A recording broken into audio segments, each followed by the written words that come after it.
Hey everyone! Today I'm going to be talking about my 5 favorite authors of all time.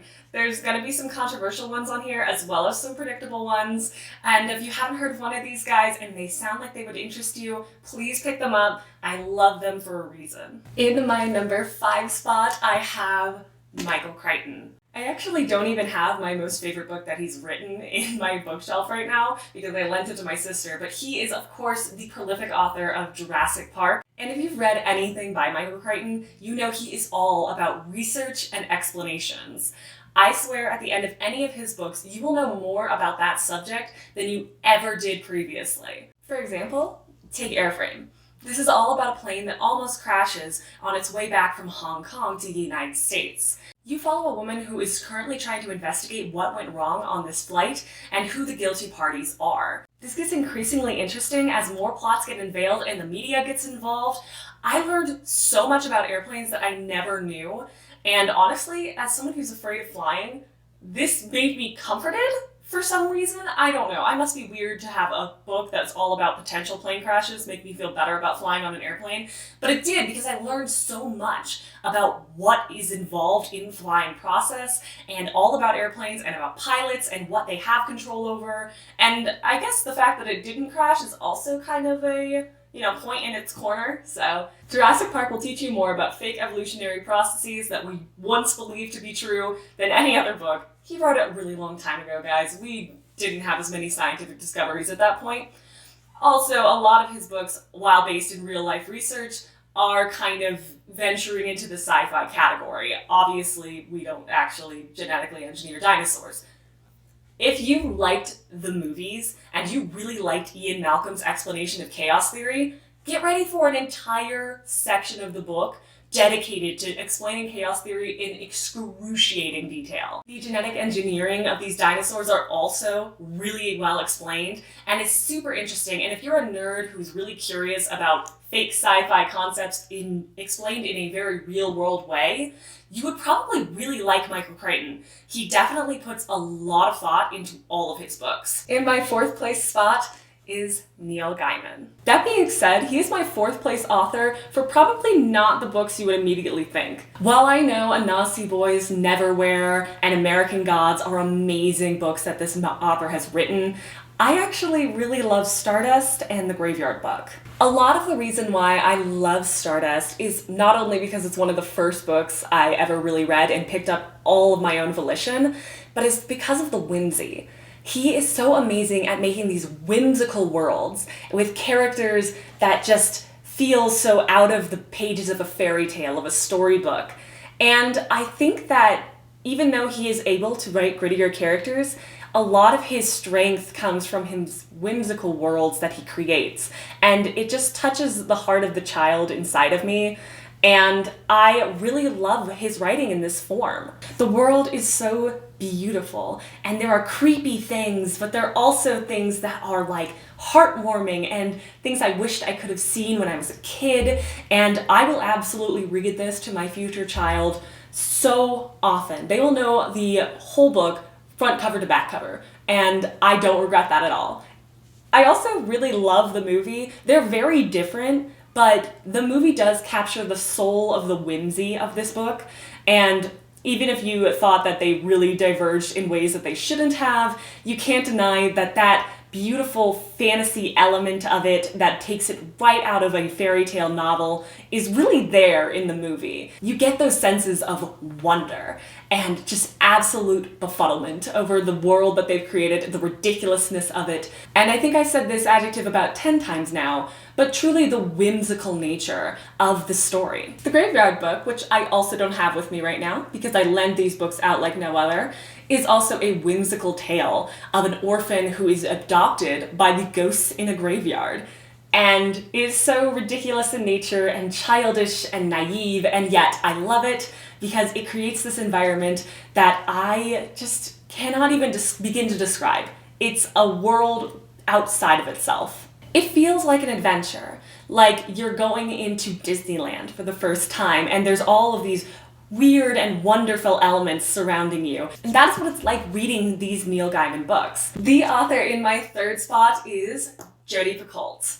I should have not put this one first because this is not the book I'm talking about. This is my least favorite of her books. Jodi Picoult dives into characters and case studies in the form of courtroom dramas, and all of her books are pretty much guaranteed to make you cry unless you and I have completely different tastes, which is very possible and 100% okay. Two of my favorite books of all time by this author is My Sister's Keeper, again, I don't have it because I've lent it out, and 19 Minutes, because again, I lent it out, I don't have it. My Sister's Keeper is all about a girl named Anna who has a sister with terminal illness, cancer, named Kate, and she has decided to file a lawsuit against her parents for bodily autonomy. This is a very serious and depressing book, I'll warn you ahead of time, because it is basically a family being torn apart and none of them understand why. Also, it's kids who are dying of cancer and one who doesn't want to give up her dreams of being a hockey player by giving up her kidney.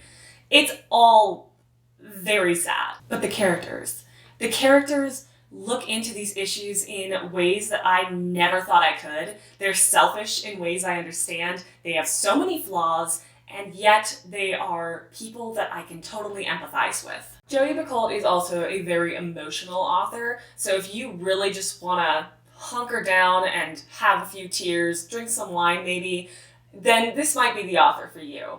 That being said, be warned, she does talk about very serious topics in all of her books, and I would highly advise looking at trigger warnings for each of them before you decide to read one. The other book that I love by Jodi Picoult is 19 Minutes, which follows a school shooting, and the aftermath thereafter, the courtroom case, and the family of the school shooter just absolutely devastated. This book also has flashbacks into the shooter's past and what caused him to do these actions.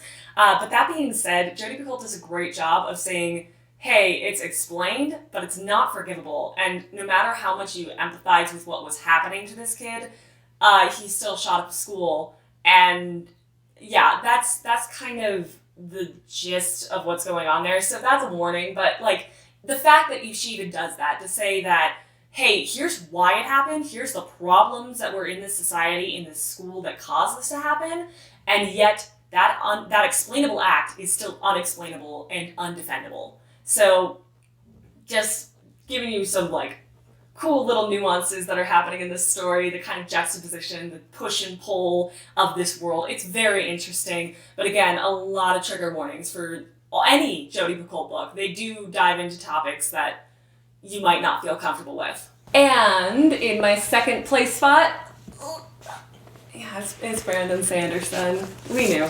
Brandon Sanderson is one of my favorite authors of all time, and yet I only discovered him last year. So the fact that he has climbed the ranks amongst all of these authors I've known my entire life and grew up with is honestly impressive. For Mistborn, I actually did an entire series review for it, so if you want to check that out, I will leave a link in the description.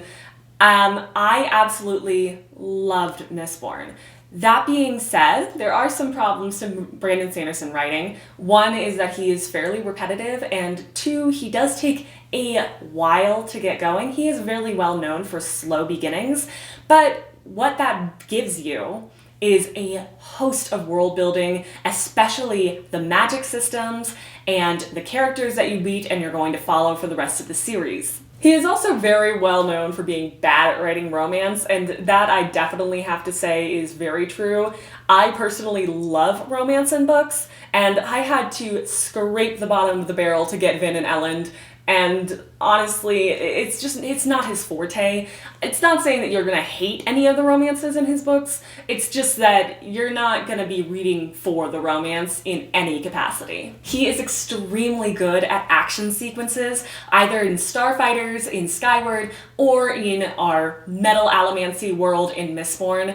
They are so well done and fast-paced, and when he needs it to be, it is extremely fast. He also writes dialogue in a way that is just so relatable and human, and you don't feel like you're reading characters that are saying things that the author thought of for days on end. You feel like you're reading what actual people would respond to in this situation. They just have conversations in a very real manner. If you want to read someone who is dominating the fantasy genre and has been for years, literal years. I am late to the party, not him.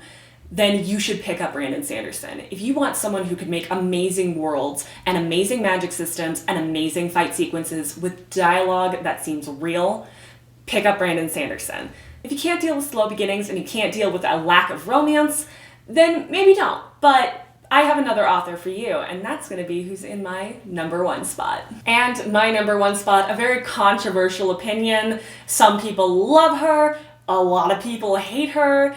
I am absolutely in the fangirl category. Everything she writes, I end up loving, and that is, of course, the prolific Sarah J. Maas. I know a lot of people don't like her. My husband is one of them. He's not a big fan, but I know that a lot of people love her. And let me just kind of quickly go over the reasons for each side of the issue. For people who dislike Sarah J. Maas, she does not write characters that are going to be realistic in any way, shape, or form.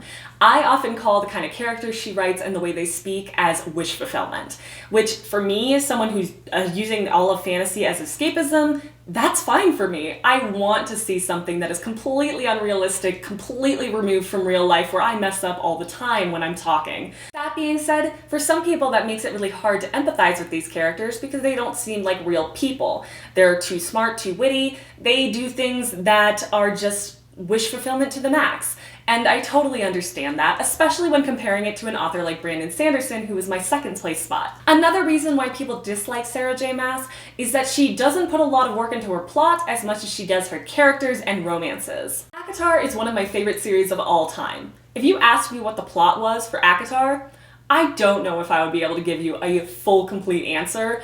And if you asked me the motivations of the bad guys, I definitely wouldn't be able to give you a full answer. Because it's not really about that. It's definitely about the characters, it's about the romance, it's a Beauty and the Beast retelling, and it is very focused on those people and the inner circle, and it's not focused whatsoever on Hybern and the plot to kill everyone. And I'm not saying that's true for all of her books.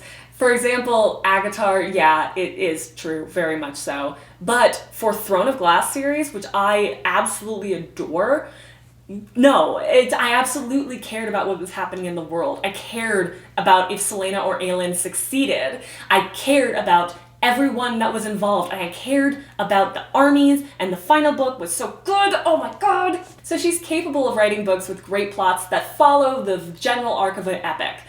But it's just not her number one priority, and I think that's, for me, fine. If it's not fine for you, she's not the author for you. So let's get to the reasons why I love Sarah J. Maas. Number one, she is all about characters, and I'm not just talking about protagonists or antagonists, I'm talking about side characters. There are a plethora of side characters in all of her books, maybe not on the same level as Wheel of Time, but for example, Throne of Glass, you're following the perspective of like over 12 different people. So you definitely get a really large cast of characters that you do have time to invest in and care about. Another thing about these characters is that they are witty. They are true wish fulfillment. They are absolutely the best of humanity. And if I could speak every day like they do, then I would be doing way better off in life. And of course we have to talk about it, Sarah J. Maas writes really amazing romances. There are of course tropes in there that not everyone's going to enjoy, but there's also a lot of tropes that I think people nowadays are really drawn to in general. Don't worry, I'm not going to give any spoilers, but the romance in ACOTAR is absolutely top-notch, and I think that many people will agree that that's kind of the saving grace of the series. The romances in Throne of Glass are also very nice, not to the same extent, but they're also just great romances with ideal characters. Also, obviously, I love these characters a lot. I am like, the name Aelin is on my short list for baby names, so like, I love these characters. It's also very funny. She does a really good job of writing humor, especially with that whole witty, idealistic, wish fulfillment characters. The one thing I will say is that people often say that her books are juvenile and meant for a very juvenile or young adult audience, which is thrown around as an insult quite a bit. And I think with the release of Crescent City, people have been changing their tune a little bit. But that being said, I think that's a kind of conversation that I will address maybe in the future over starting to drift away from calling people who read young adult juvenile or, inferior to those who read adult fantasy. Personally, as someone who reads both, I think both are deserving of merits and both have serious flaws. And I think that that's a trend we need to kind of get away from, and I think it's a trend that has really trapped Sarah J. Maas, and I think a lot of people don't give her a chance because she's labeled YA, even though ACOTAR is now being relabeled as adult fantasy as of late, and Crescent City is a full adult fantasy book. So I think that's kind of a discussion that maybe needs to be had a little bit later on, and I think that does fall under a lot of the reasons why she gets some of the hate she does, on top of like the actual glaring flaws that I've mentioned previously. And that is it for my favorite authors of all time. If I introduce you to an author that you think you're gonna end up picking up, please leave a comment below. Or if this is any of your guys' favorite authors personally, definitely like and subscribe. I'm sure we have a similar tastes. And definitely leave a comment because I would love to talk to you guys about it further. Anyways guys, I will see you in the next video.